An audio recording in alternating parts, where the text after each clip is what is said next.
kita berhasil mendidik anak kita dari kecil, maka kedepannya ketika dia muda, ketika mulai dewasa, maka dia akan berguna bagi agama, nusa, dan bangsa.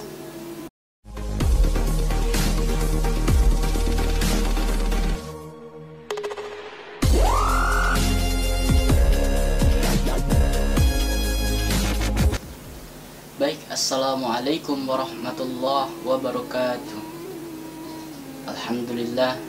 Alhamdulillahirabbil alamin, wassalatu wassalamu ala rasulillah. Subhanaka la ilma lana illa ma 'allamtana innaka antal alimul hakim. Wa la fahma lana illa ma fahamtana innaka antal jawadul karim.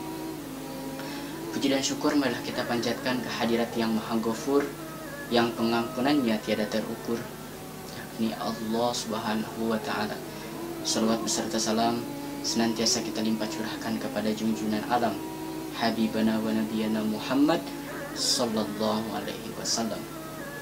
Tak lupa kepada para keluarganya, kepada para sahabatnya, sampai kepada kita semua umatnya yang insya Allah mendapatkan syafaatul uzma di yaumil qiyamah. Amin ya Allah ya rabbal alamin. Sahabat-sahabat yang diridhoi oleh Allah, pada video kali ini saya Imbar Cipta Ridwana dari Prodi Ilmu Pendidikan Agama Islam. Video ini ditunjukkan untuk UAS mata kuliah Tafsir Tarbawi yang diampu oleh Dr. Haji Am Abdul Salam MPD dan Dr.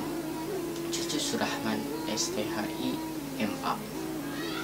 Baik, pada video kali ini kita akan membahas tentang pentingnya lingkungan pendidikan untuk pendidikan peserta didik. Nah, lingkungan pendidikan, apa itu lingkungan pendidikan? Lingkungan pendidikan adalah segala sesuatu yang terlibat dan ada pada proses pendidikan, seperti manusia, bahkan itu hewan, tumbuhan, benda mati, dan lain sebagainya. Namun yang di sini menjadi fokus pembahasan kita dalam manusia atau masyarakat. Di sini lingkungan pendidikan ada juga keluarga, sekolah, terus masyarakat, dan lain sebagainya. Namun pada video kali ini kita akan membahas satu saja tentang keluarga. Allah Subhanahu wa ta'ala telah berfirman dalam Quran surat Luqman ayat 13 yang berbunyi, A'udzubillahi minasyaitonirrajim, Bismillahirrahmanirrahim. Wa idh qala Luqmanu libnihi wa huwa ya'iduhu ya bunayya la tusyrik billah. Wa idh, dan ingatlah, kata Allah, kita disuruh mengingat kejadiannya supaya kita bisa mengambil pelajaran di ayat tersebut. Wa idh qala, dan ingatlah ketika Luqman berkata, wa idh qala Luqmanu libnihi wa huwa ya'iduhu ya bunayya la tusyrik billah. Dan ingatlah ketika Luqman berkata kepada anaknya, ya bunayya, wahai anakku, wahai ananda, dengan kata-kata yang lembut. Di sini Luqman mengajarkan kepada kita, ketika kita mendidik seorang anak, maka ucapkanlah kata-kata yang baik, ucapkanlah kata-kata yang lembut yang menyentuh hatinya. Dekatlah, pegang tangannya, wahai anakku, lalu berikan pendidikan. Di sini la tusyrik billah. Tentu saja di sini ya kita kepada anak, la tusyrik billah. Kan kalau anak-anak belum mengerti ya. Tapi bukan itu intinya. Intinya la tusyrik billah, tapi dengan bahasa yang dimengerti oleh anak. Kita berikan pemahaman-pemahaman untuk tidak menyekutukan Allah, la tusyrik billah, tapi dengan bahasa yang dimengerti oleh anak. Jadi pernah suatu hari ini yang diajarkan guru saya, ketika beliau masih kecil, ketika beliau ingin sepatu, maka dia berkata kepada orang tuanya,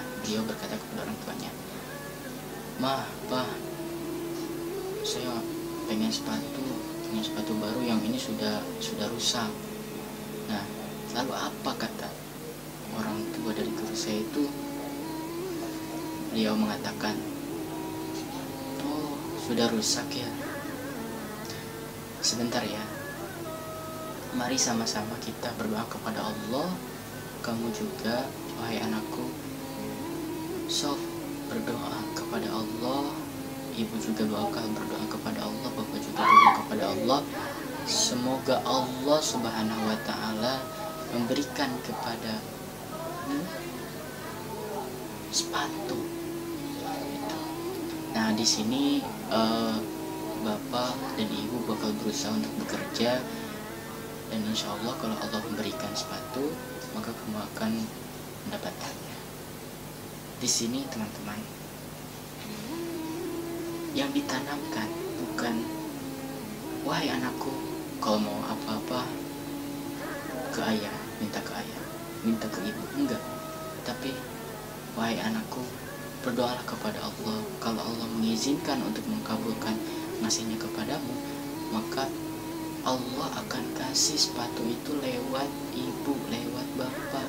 Dan sesungguhnya sepatu itu dari Allah, bukan dari bapak dan ibu. Yang kedua, Rasul Shallallahu Alaihi Wasallam pernah memberikan nasihat kepada Ibnu Abbas waktu itu ketika masih kecil.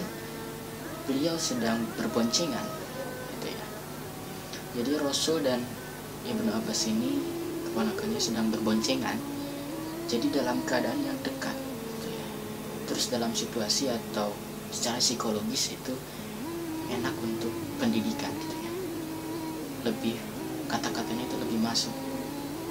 Ketika kita dekat dengan anak, kita elus-elus rambutnya.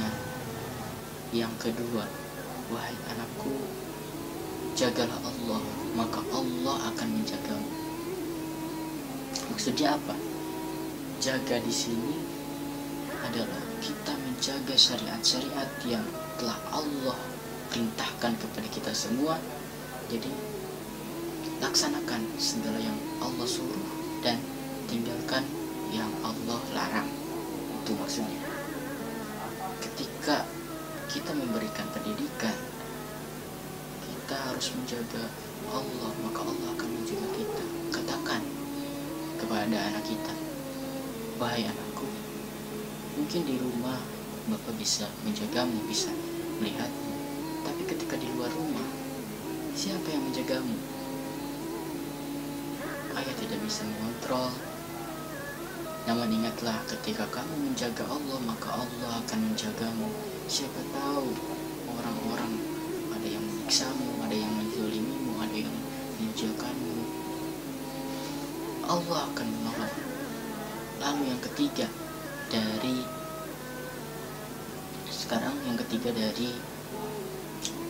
Luqman, yakni ingatkan di dalam hatinya supaya tertanam akan hari pembalasan. Di sini ketika kita bertanya kepada anak kita pulang sekolah, nah sudah sholatkah? Ketika anaknya menjawab, sudah bu, sudah pak, tapi misal dia berbohong, maka ingatkan, wahai anakku, sesungguhnya bapak dan ibu tidak tahu bahwa kamu berbohong. Bapak tidak tahu bahwa kamu jujur.